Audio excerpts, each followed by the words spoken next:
Jemaah maghrib yang Allah muliakan, kalau bicara tentang kurban itu secara umum artinya mendekat. Qarraba yuqarribu kurban, memberikan sesuatu agar kita dekat pada Allah. Dan itu hanya bisa kita peroleh memberikan sesuatu yang terbaik. Sehingga tradisi sejak zaman Nabi Adam sampai Nabi Muhammad SAW, orang kalau ada keperluan, keinginan yang khusus, maka mereka melakukan atau mempersembahkan kurban. Kalau di zaman Nabi Adam itu, dua anak Nabi Adam itu berlomba untuk membuktikan bahwa mereka yang paling layak, maka diperintahkan oleh Nabi Adam untuk berkurban. Yang satu mempersembahkan hasil pertaniannya, yang satu mempersembahkan hasil peternakannya. Dan yang Allah terima adalah kurban yang mempersembahkan hewan ternak. Kenapa? Kalau yang pertanian itu dia memberikan hasil pertanian, tapi bukan yang terbaik, bukan yang terjelek juga, tapi biasa standar. Tapi yang memberikan hewan ini memberikan hewan terbaik yang ia miliki, dan itulah yang Allah terima. Jadi bisa dikata kurban adalah lebih dari sekedar ketaatan biasa, tapi melakukan ketaatan yang luar biasa. Taat itu standar. Di atas itu adalah berkurban. Lalu yang paling fenomenal tentu saja kisah korban yang dilakukan oleh keluarga saleh. Kita namakan keluarga saleh karena suaminya, istrinya, anaknya, tiga-tiganya berhasil menjadi orang saleh. Keluarga surga insyaallah. Itulah keluarga Nabi Ibrahim alaihissalam.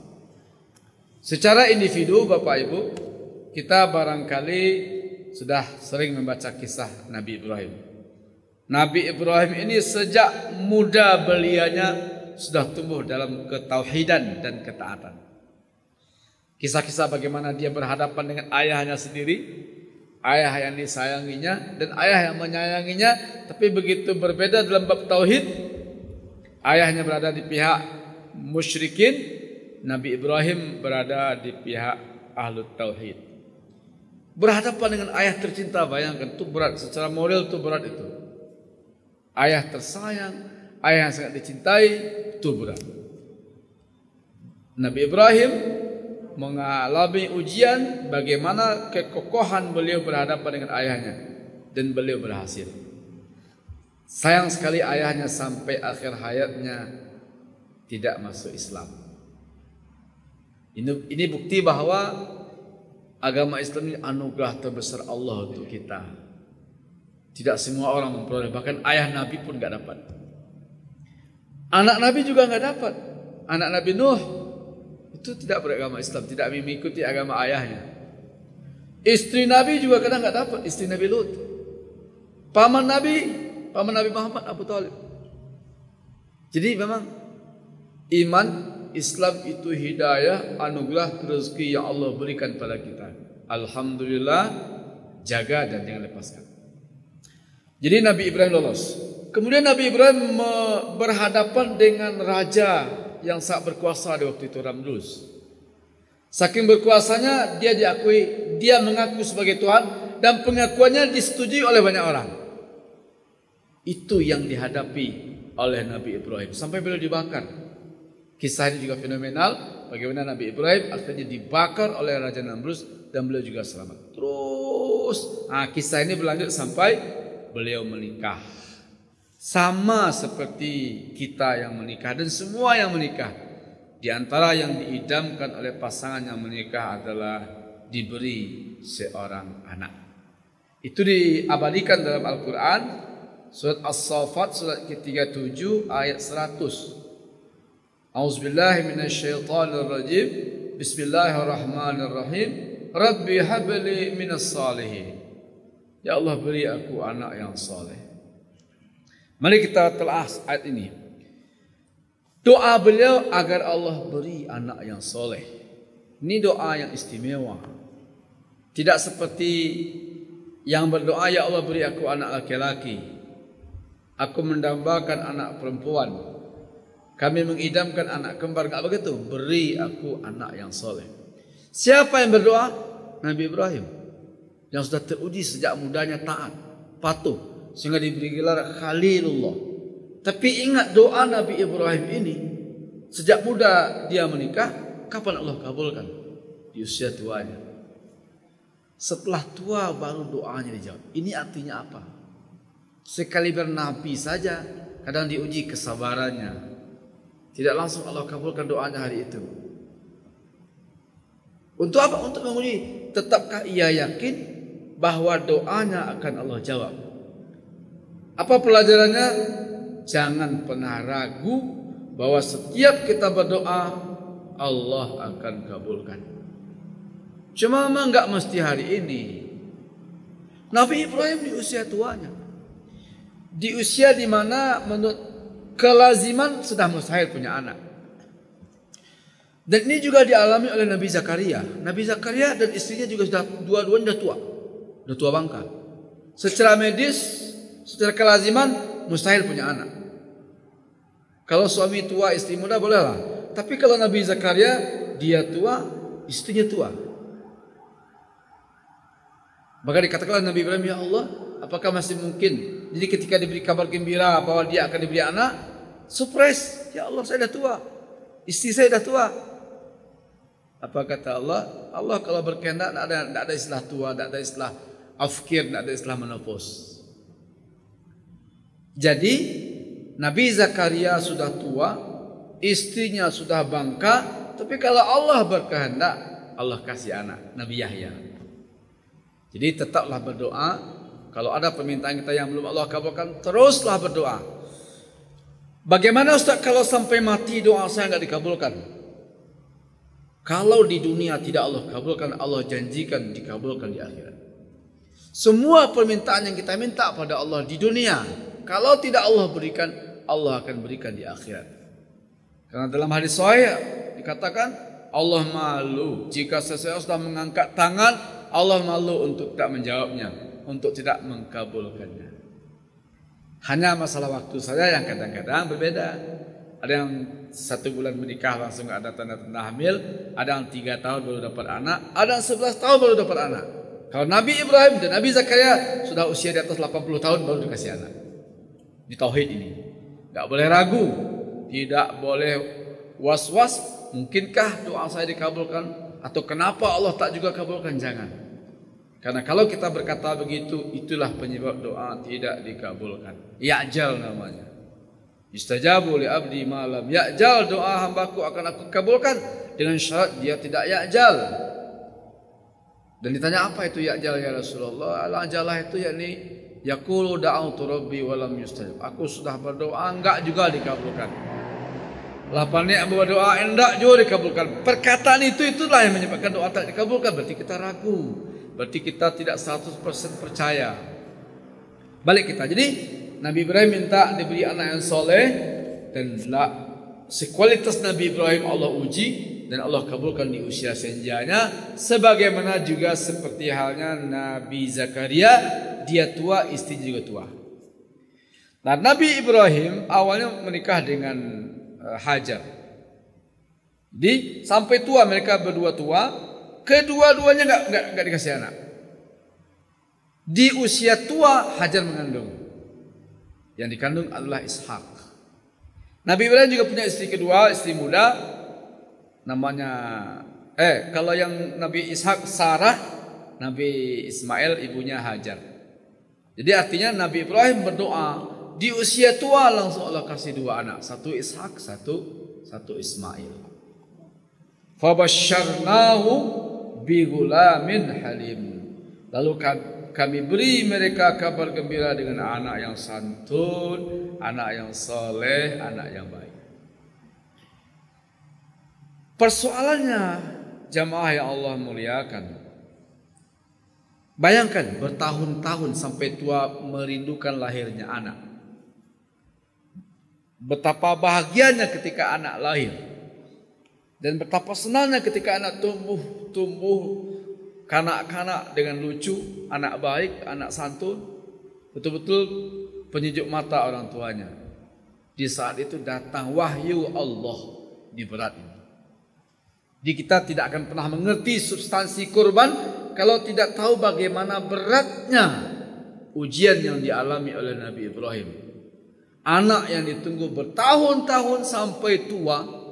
Lalu setelah pada usia kanak-kanak sebelum balighnya, falamma balagha ma'ahu sa'ya, Allah perintahkan sembelih anakmu. Tak sembarangan orang bisa satu saat anak yang ditunggu bertahun-tahun sedang lucunya disembelih. Sama dengan ujian yang Allah berikan, ada pasangan suami istri, semoga Allah kuatkan, Allah beri kesabaran, Allah beri dia para sabar. Dia sudah lama menunggu anak dan hanya satu anaknya.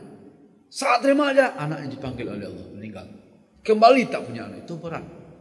Tidak semua orang bisa.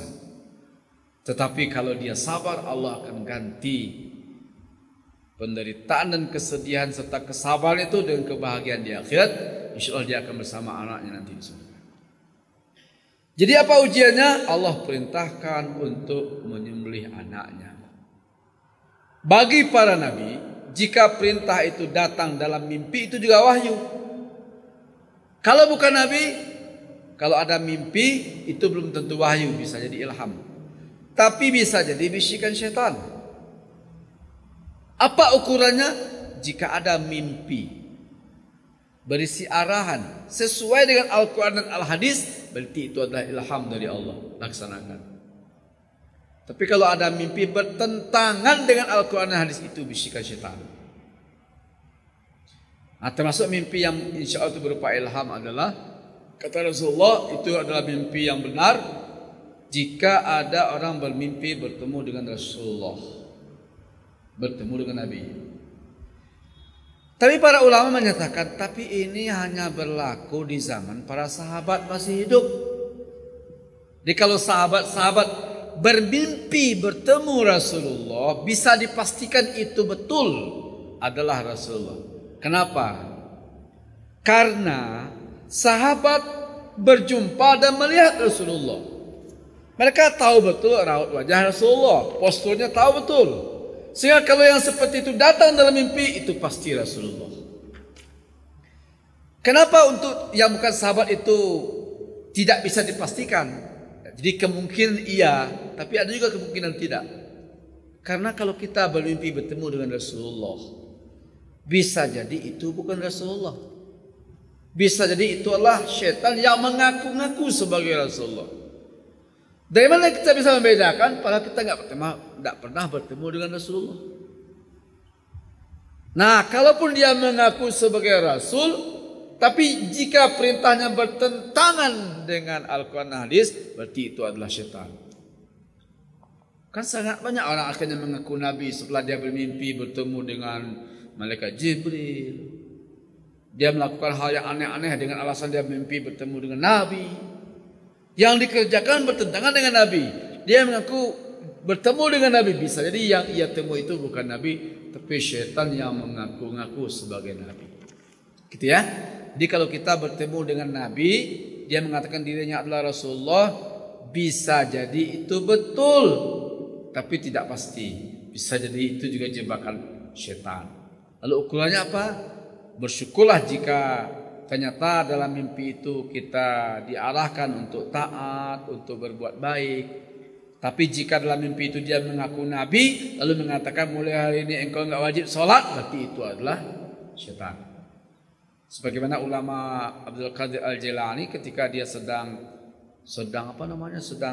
berzikir, tiba-tiba datang cahaya terang benderang. Dari cahaya itu terdengar suara, Aku adalah Tuhanmu.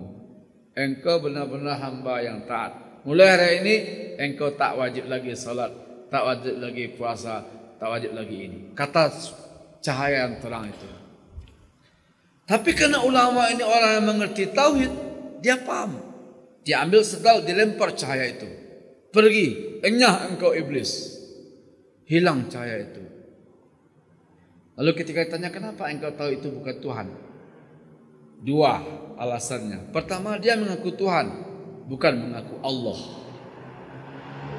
Kalau Tuhan mau banyak, Tuhan-Tuhan palsu banyak.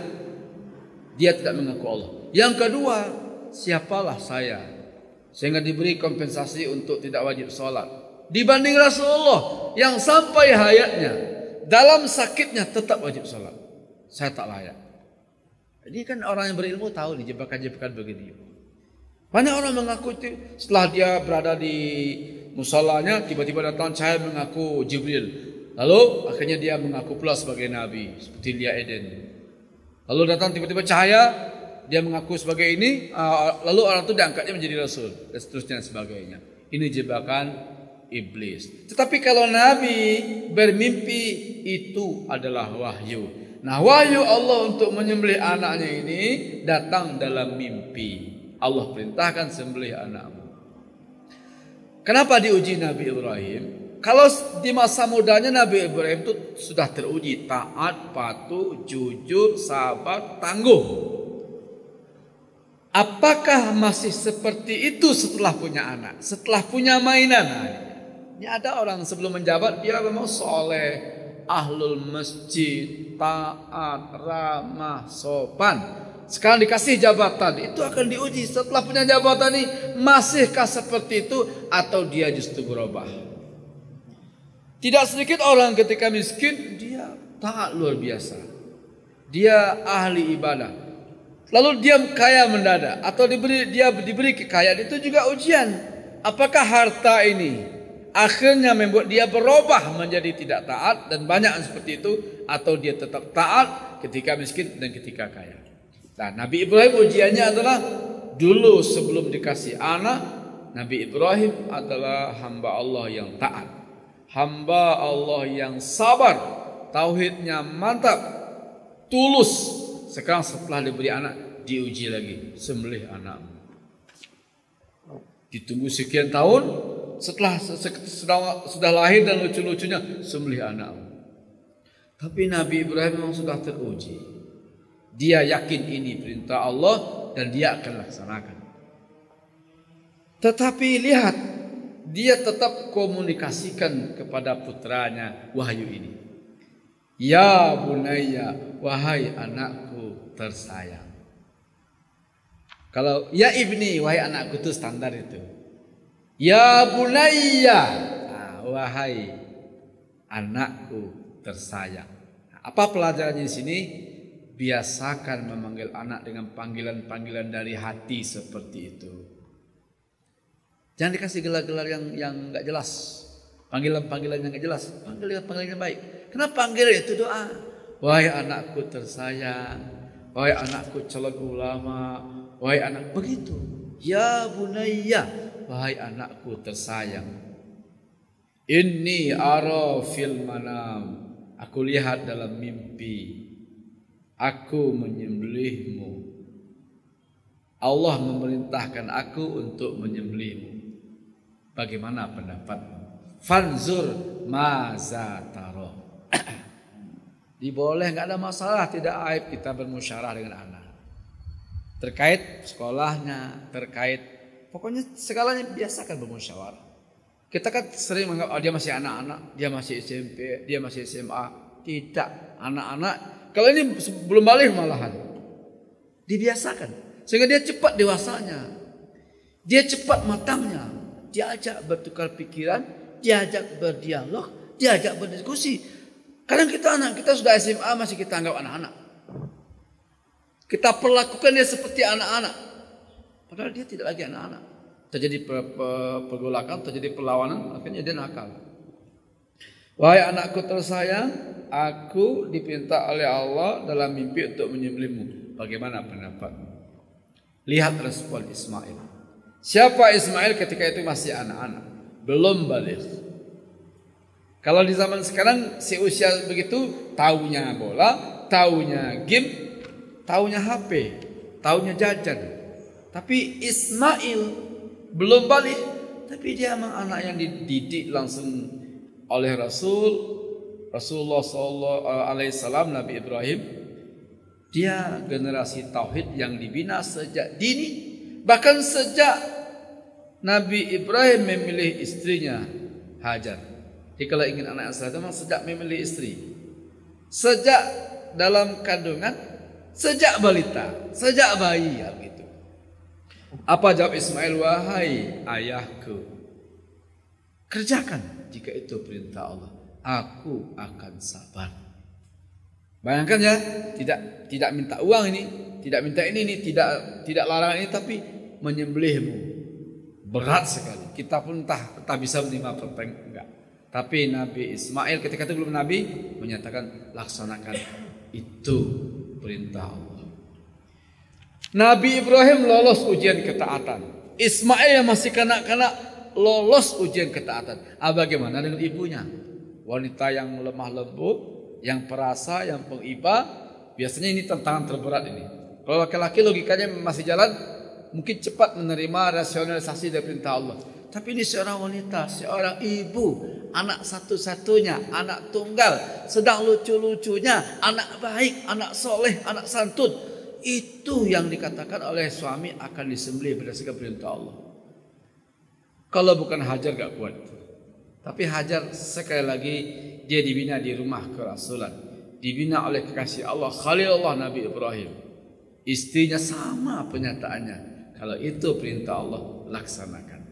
Maka Nabi Ibrahim, istrinya Hajar, anaknya Ismail ini tipikal keluarga surga. Singkat cerita, falamma aslama wa tallahu lil jabin. Ketika sudah mulai direbahkan, lehernya sudah mulai ini. Ketika siap untuk disembelih, datang seruan Allah. Wa nadainahu ayya Ibrahim, wahai Ibrahim, engkau lolos, engkau jujur, engkau taat. Wa fadainahu bizibhin azim. Tiba-tiba Nabi Ismail diganti dengan domba yang besar. Kenapa? Karena Allah tidak menyuruh Nabi Ibrahim untuk benar-benar menyembelih anaknya. Itu hanya ujian. Dan Nabi Ibrahim lolos. Allah tidak benar-benar menyuruh untuk menyembelih Ismail. Itu hanya ujian. Dan Ismail lolos ujian. Hajar ibunda juga lolos ujian. Diganti dengan domba yang besar. Dengan sembelihan yang gemuk. Nah, ini paling ketiga nih. Memang dianjurkan kita kalau mampu jangan tanggung-tanggung, korbannya korban besar lah, korban gemuk. Kalau korban standar 2,5 satu peserta, 2,5 berarti dikali 7 ya sekitar 15 berapa. Tapi kalau kita mampu, kenapa ambil yang 2,5? Kalau perlu ada korban spesial, masing-masing kita beriur 4 juta. 4 kali 7 28.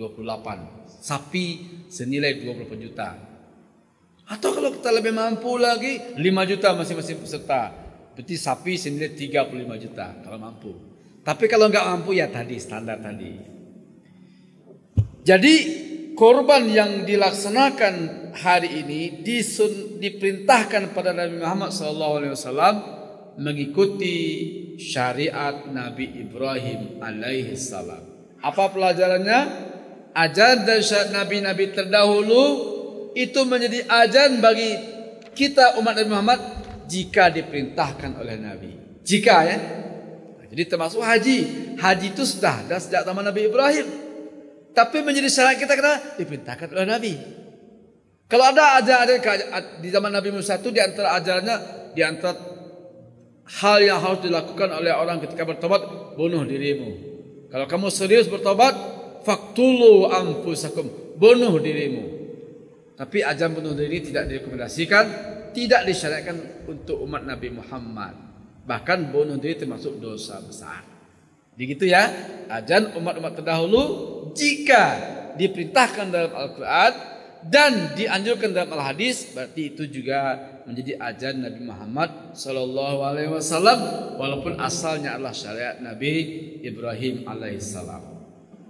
Berarti perintah korban ini perintah yang disyariatkan awal-awal di zaman Nabi Ibrahim dan kemudian ditegaskan oleh Allah kepada Nabi Muhammad SAW dalam surat Al-Kautsar.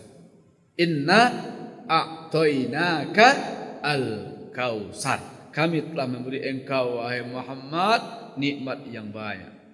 Para ulama mengatakan jika ada perintah kepada Nabi, itu juga perintah untuk umatnya, kecuali ada dalil yang mengatakan ini khusus untuk beliau.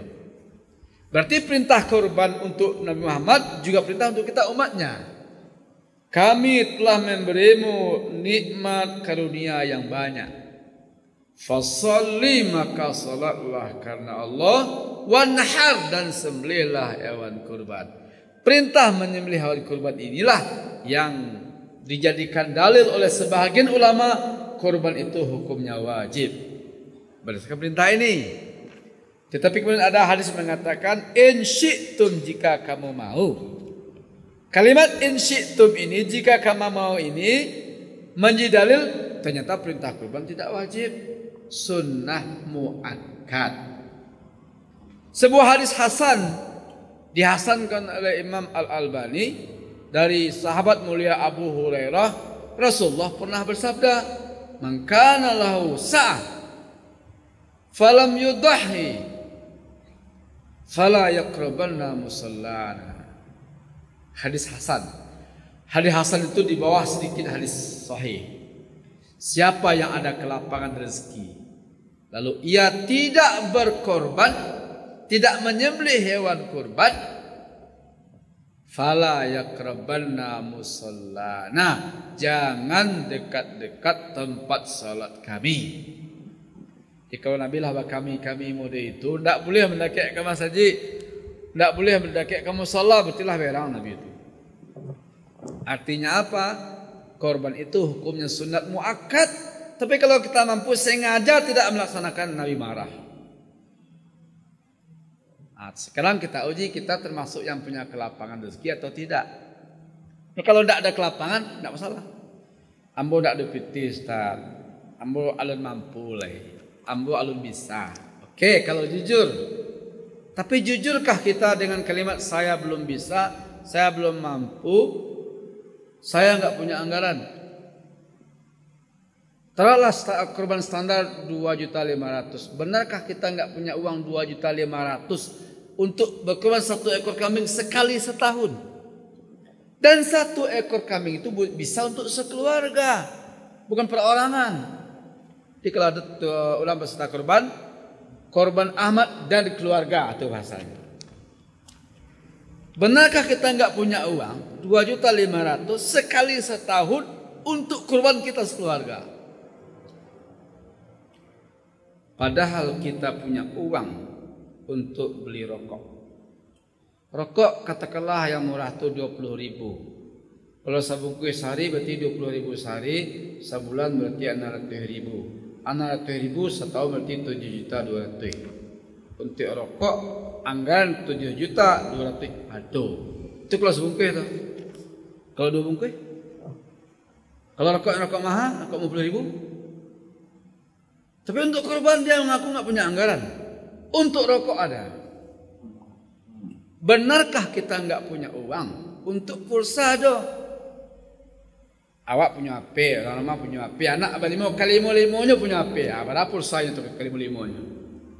Borosnya tak kurang 200.000. 200.000 sebulan.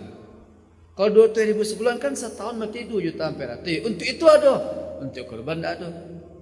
Cicilan motor ada, cicilan kayu ada, cicilan tanah ada, banyak. Berarti kita bukan tak punya uang. Kita bukan tidak punya anggaran. Kita tidak punya program. Atau lebih tegasnya, kita tidak menganggarkan. Untuk belanja ada, untuk beli pulsa ada, untuk rokok ada, untuk listrik ada, untuk PDAM ada, kredit iko ada, cicilan iko ada, untuk korban tak ada. Berarti kita bukan tidak punya uang, kita memang tidak berniat untuk berkorban. Nah, karena itu masih ada waktu sebulan. Saran saya, setiap kakak atau kita kepala keluarga bertekadlah, ya Allah, mulai tahun ini saya akan berkorban. Baca rohnya Ustaz, daftarkan nama dulu. Namalah terdaftar, cari pitih, insya-Allah dapat. Ambo Bapak Ibu Allah muliakan, kalau tentang kurban kulah saja dari sanawiyah tahu, sanawiyah lalu tawalib, lalu kuliah lalu menikah. Tapi tak jadi berkorban karena kalau lah ada pitih awak berkorban, kalau lah berlebih rezeki awak berkorban, tak berlebih. Sebab tak kumpul pitih, aduh juga jalan keluarnya, bertambah pitih, bertambah lo keinginan gaji 5 juta, Ikut nang ke di Bali. Naik gaji apa tambah nang ke di Bali. Tu bilo balabehnya ndak ke lebih. Dulu kita sekedar beli ondal ya di. Apa tambah pitiah teragak lo nak mencicil rumah. Bertambah gaji teragak lo nak beli itu. Terus kapan? Sampai kapan kita katakan kita baru berlebih rezeki? Ndak jadi. Lalu dirubah caranya. Niat beribadah, lalu segera aksi nyata daftarkan nama kita. Lalu cari. Sejak itu insya Allah Allah mudahkan. Kalau namalah terdaftar, lalu kita mencari, dapat insya Allah. Kalau 2,5 juta itu kan kita 7.000 sehari. 7.000 sehari itu kan lanjut anak SD. Untuk lanjut anak ada, untuk korban ada. Padahal korban itu Bapak Ibu Allah muliakan sunnah Nabi Ibrahim, sunnah Nabi Muhammad, perintah Allah dalam Al-Quran dan pahalanya. Mari kita lihat. Apa kata Rasulullah SAW? Ma'amila adamiyun min amalin. Tidak ada amalan yang paling afdol yang dilakukan oleh manusia pada hari nahar, pada hari raya Idul Adha, yang lebih Allah cintai, yang paling utama daripada ihraq dam, menyembelih hewan kurban. Bahkan para ulama mengatakan menyembelih hewan kurban lebih afdol daripada sedekah senilai hewan kurban. Mana rancak Ustaz kita menyembelih hewan kurban daripada sedekah senilai 2,5 juta sedekah. Tapi di hari itu yang paling utama adalah menyembelih hewan kurban. Kenapa kata Rasulullah? Karena nanti di hari kiamat tanduknya, bulunya, kakinya, kukunya semuanya akan ditimbang menjadi amal soleh. Kalau bulu kambing saking banyaknya nggak bisa dihitung. Artinya pahala korban sangat besar tak terhitung. Bahkan pahala korban ini langsung Allah terima dengan cepat dan segera. Mari kita lihat. Wa inna dam la yaqa' minallah, ketika darah disembelih sudah sampai kepada Allah korban pahalanya itu sebelum darah itu sampai ke tanah. Jadi ketika kita menyembelih, darah akan jatuh ke tanah. Barawana ke jarak paling 2 detik. Tapi sebelum darah sampai ke tanah, pahala sudah dicatat oleh Allah. Begitu besarnya pahala kurban, maka wajar Rasulullah marah jika ada orang sudah punya kelapangan tapi belum juga berkorban. Apa kesimpulannya? Jemaah yang Allah muliakan, pastikan tanya diri kita masing-masing, setidaknya mulai tahun ini kita berkorban 1 ekor. Jika itu untuk seorang orang, tidak. Seekor bisa untuk 1 sekeluarga. Kita kadang-kadang dulu Ustaz, kami kini baru mampu korban 3 ekor kambing atau 3 namo. Aku yang bermaksud namo ambo cie, namo istri cie, namo anak pertama cie. Anak kedua, anak ketiga atau di muka kalau ada rezeki. Kenapa mesti begitu? Saat ambo baru 2 cie, saat kena cie maka tahun kini ku ambo habis orang rumah, habis celah anak pertama. Tidak begitu. 1 ekor kambing kita mampu tahun ini, ya udah 1 ekor kambing untuk kita dan keluarga. 2 ekor kambing kemampuan 2 ekor kambing sekeluarga. Jadi bawa keluarga sekali. Tapi kalau kita hanya ini ikut korban ambo Ustaz, tahu besok berdua rumah, berarti yang dapat pahala hanya kita. Karena pahala berdasarkan niat. Maka dari awal niatkan untuk berkorban atas nama kita dan atas nama keluarga kita. Semoga Allah mudahkan tahun ini kita bisa berkorban, dan semoga korban-korban kita sesuai dengan namanya korbanan, membuat kita dekat sedekat-dekatnya kepada Allah Subhanahu wa ta'ala.